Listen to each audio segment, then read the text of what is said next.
Hey, what's going on, everybody? Welcome back to Aged Out Reacts with the two hosts of the Aged Out podcast, Michael Fantini and Evan Wall. And today we're watching some Carolina Crown, as you can see in the video title and probably on your screen in the massive logo or title of R-Base 311, Robert Martinez, Mr. Drum Corps Coffee Shop himself.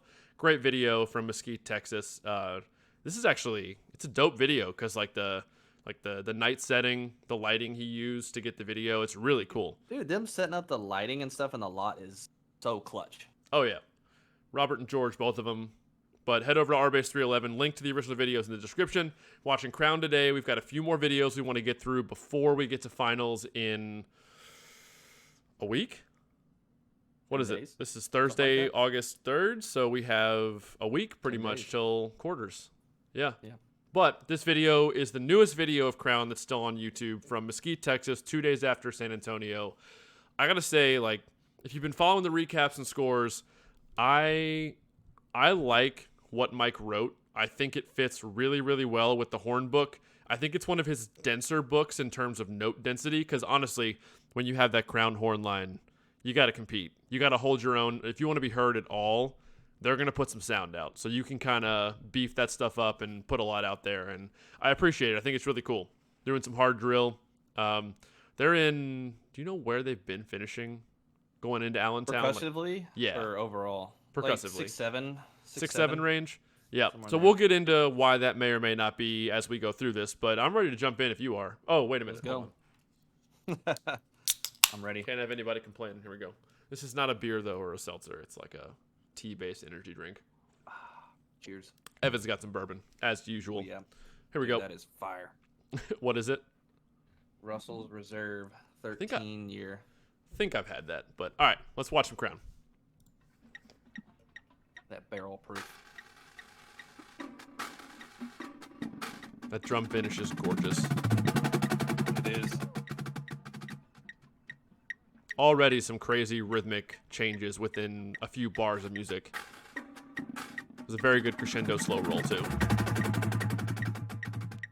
Another one.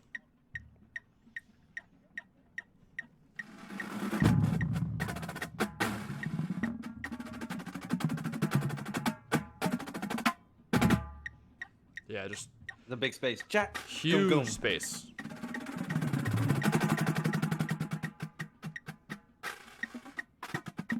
Kind of repeating this motif. Good quad rolls as they move in front of the snares, too.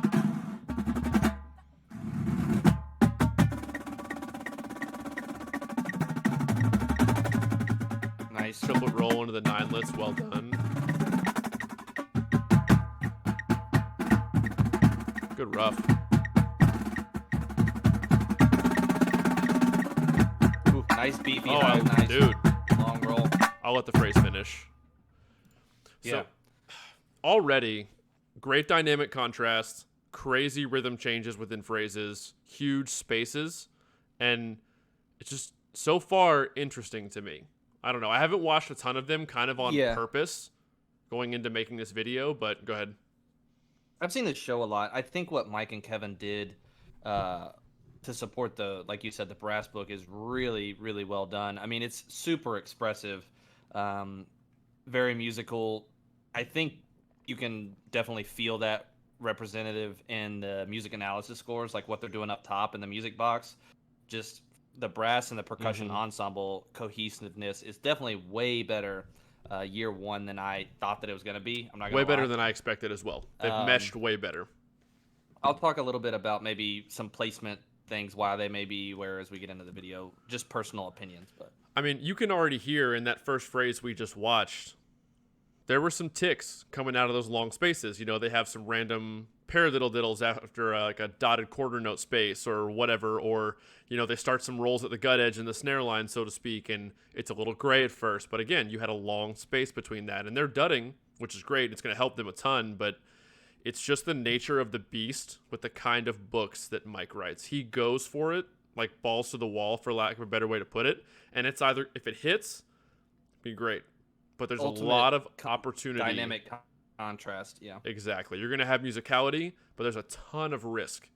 And if it's not hitting, it's just going to be gray phrase after gray attack because there's so many re-attacks throughout the phrases that he writes. So it's a high risk, high reward to an extent. We'll talk more about as we go through about I'll let it go. Yeah, let's watch a little more, see where it goes. I'll do kind of maybe a recap at the end. My thought. Fast tempo.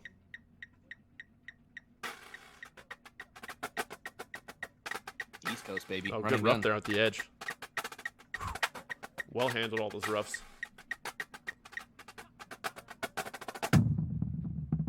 It's a very abrupt, cool slowdown there.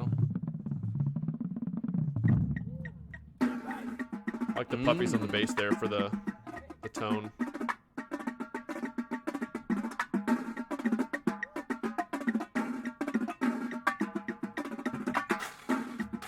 They play a lot of buzz rolls. A lot of buzz rolls.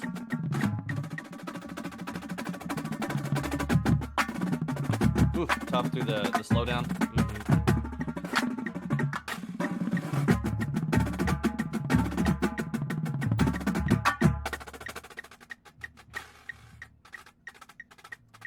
Just tons of just delicate touch-based stuff going on. So tough.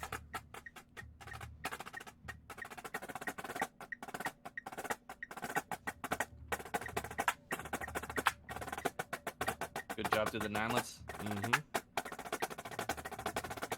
It's like 7/6s or something there. The pair the little with the extra note at the end. He writes all kinds of weird rhythmic stuff like that you're not going to pick up on as like the average listener.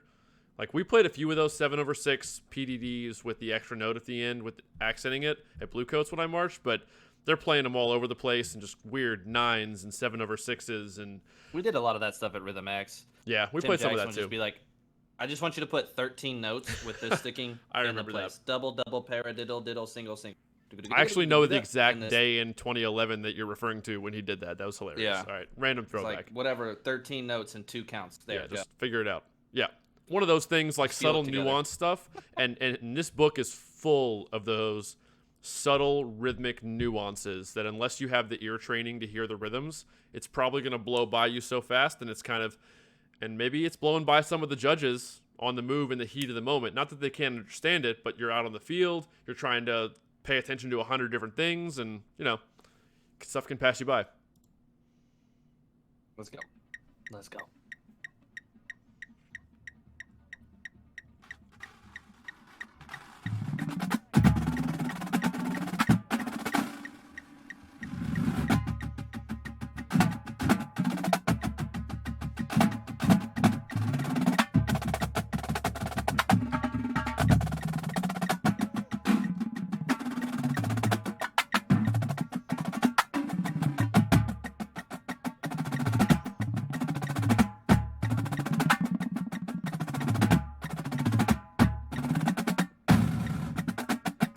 Yeah, see, it's like they get like 2 in a row, and then the third one just like fuzzes out.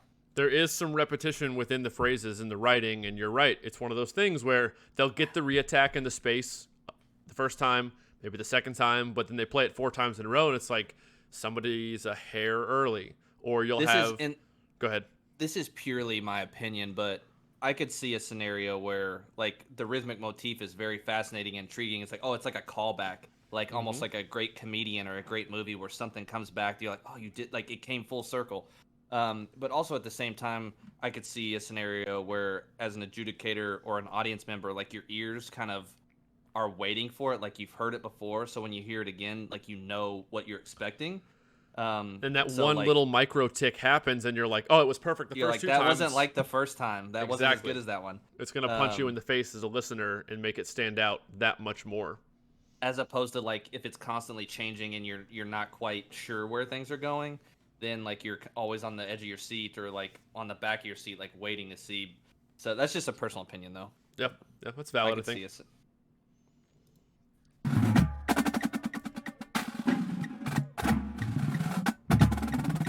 Good roll. Ooh, great roll. Good rough too right after it. Amazing. Good quads. Yep. Hell yeah, quads. It requires so much consistency.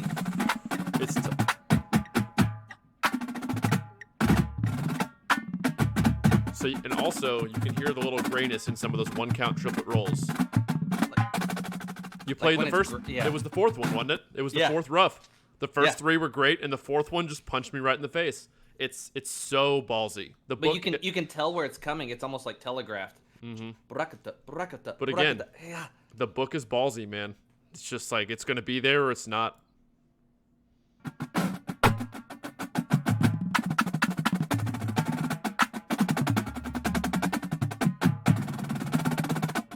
Ooh, nice contrast. Great dynamic juxtaposition.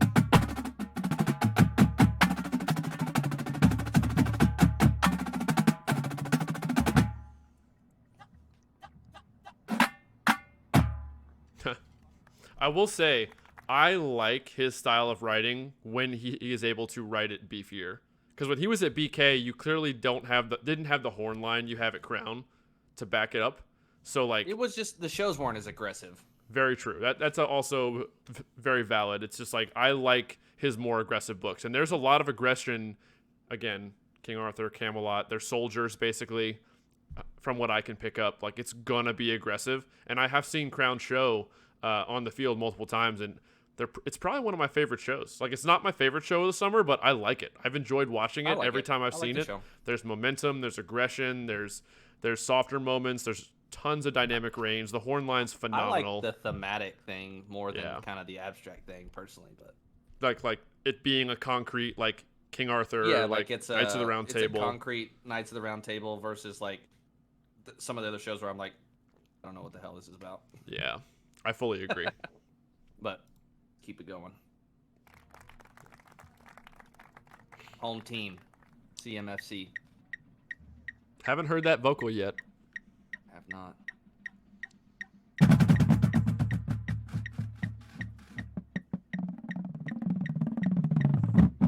Oof, great. I love ending the phrases with those presses like that on the bass drums.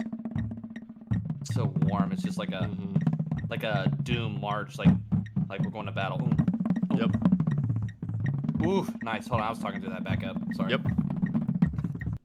I don't even know what they just did there right there. Really, but... he's really great at the like layering in those double stroke rolls. Yep. Very creative. Kind of using the bass drums as like a counter melody, kind of. Yeah. All right, we're just gonna enjoy this real quick for a second here.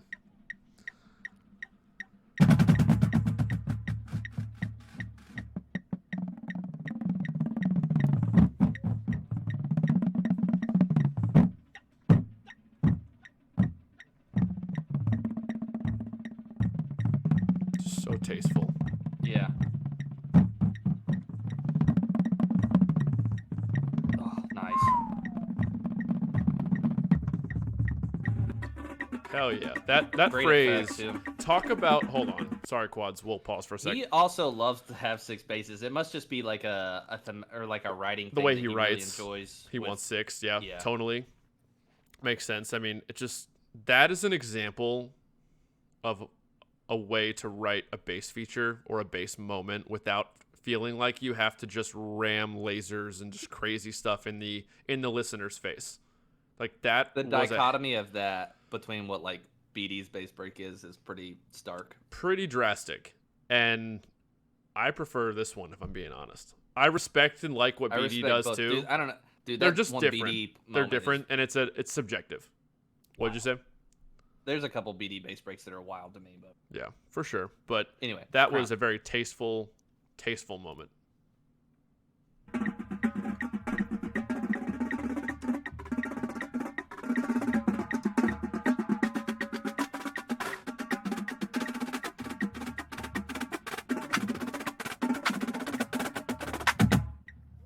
Fast Herta phrase. Lost a little clarity on the accented lefts as it got denser, but overall pretty good.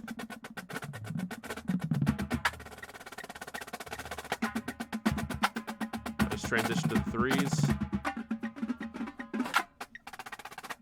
Oh, I love that jump with those singles. That was dope. That was awesome.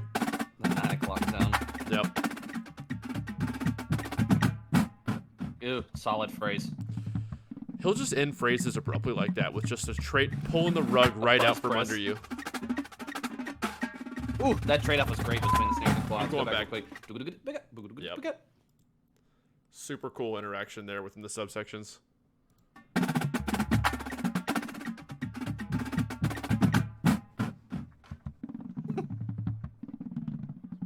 Nice bass. Woo. Oh, that's so cool. Bring it back.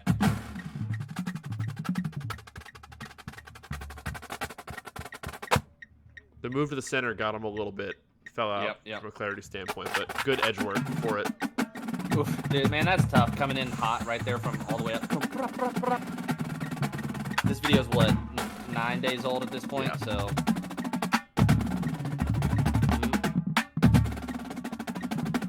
Just so many re-attacks, dude.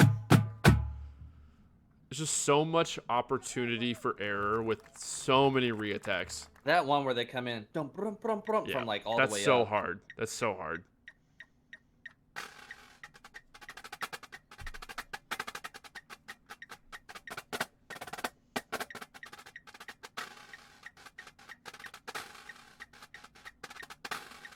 It's so close. Great.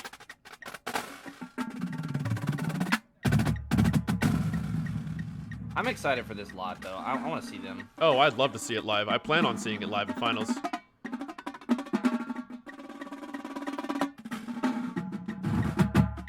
Gotta say, their quads have been pretty solid this whole video.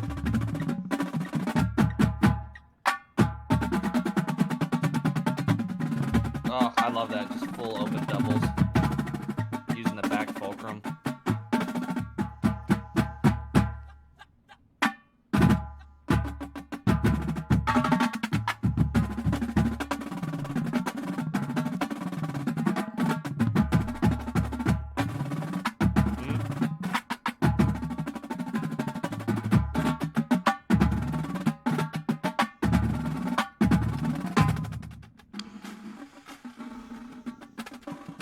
Drop the rug out. Pull the rug out. He's a master of that.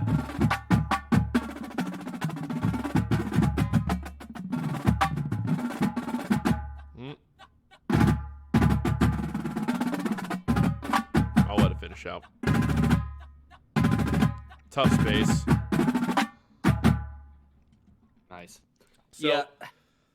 Go ahead. That whole last phrase, very unison, full battery moment. Tons of, as we've pointed out throughout the whole video, re-attack after re-attack after re-attack. And because you have everyone playing, doing those re-attacks at the same time over and over and over again, it's a lot of people in a big drum line like this. It's a lot of variables, a lot of moving parts. And you can hear it if you go back and listen to that last phrase. You can hear the gray moments. You can hear where, and I guarantee each one of those gray moments coming out of those spaces in that last full battery phrase was not the same person. It's just so many variables. It's so much risk, so much space. You and I have talked about it too. Just what Mike and Kevin do for Broken City in the vacuum of indoor is so drastically different than the visual responsibility that they're being asked to handle during tour. I mean, I've marched that Crown drill before. I mean, it was Leon May when I was there, but Jeff Sacktig now. I mean, both of them. It's kind of run and gun East Coast drill.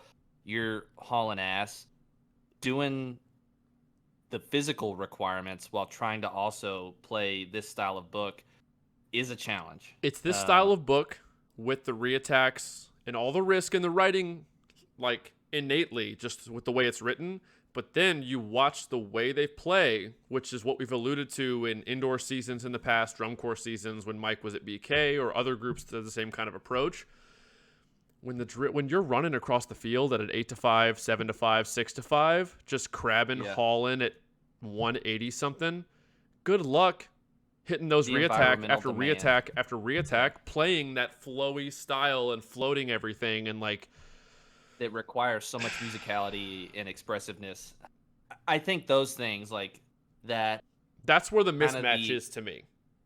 I would say like I don't want to say overuse, but like reuse of like similar rhythmic ideas, just like being fresh on the brain. I mean, looking at this for me in like growing up with my I would say drumming family tree, I noticed like the lack of just like flam vocabulary, because that's what I always was drawn to, like flam drags, cheeses, flam fives, inverts, flam taps, like choo-choos, book reports, like It's a different that kind of variety demand. is not in here. Yeah, there's demand inherently in the way the book is written, but it's not what we're used to traditionally in terms of flam jacks, cheeses, flam fives, cheese to chuttas, crazy just like choo-choos and book reports. And if you go back and watch this, a lot of, at least the snare book and probably honestly the quad book, it's a lot of singles, hand speed changes, reattacks, drags, paradiddles and paradiddles and puttidas. There are flams. There's some hand-to-hand flam moments and some big flams to end phrases, but it's a different kind of demand than what we are traditionally used to in the drum corps realm. And of course, we're speaking obviously in terms of battery and drumline, but I think even too, like what the front does. I'm not going to be an expert on that, but no, they opt for a lot of just rhythm or like motif ideas that they recall, and I like what they do, but it just stands out to me. Yep. So overall, to recap real quick before we close this out, the arranging works really well with the horn book. Show's really cool. Yes. It's close. It's so close. There's a ton of demand and risk baked into the writing with all the constant reattacks within the phrases and asking the performers to reattack the same way within 2 or 3 bars 4 times in a row perfectly. And then you compound it with the drill on top of it. It's a tall order. Again, this video is 9-10 days old. There's not a newer video out there as of August 3rd. Hopefully we get some out of Allentown. Obviously, I'm actually excited to see them at finals. I mean, I marched for Mike at Bluecoats. I work with Jared here in Louisville at a high school. Love Jared to death. I like what they're doing. It's just super risky. Crown's my home team. And it's just I'm still super risky. For Crown to win a drum trophy. Yeah, right. It's just super risky. They're almost there. It's close. It's just going to be a consistency. Can they nail it on the move with the drill? And we'll see where they end up at finals. Time will tell. But again, comment, like, subscribe. What do you think about what we said here about Crown's Drumline from this season? Do you like the show? All that good stuff. Hit the like button. Facebook, Instagram, never miss an update. We're on TikTok now, for those that didn't know. We're putting the same short content on TikTok. If you like that kind of stuff we've been clipping from this, go follow there. And Patreon, hit the join button on YouTube, and we will see everybody in the next one. Peace.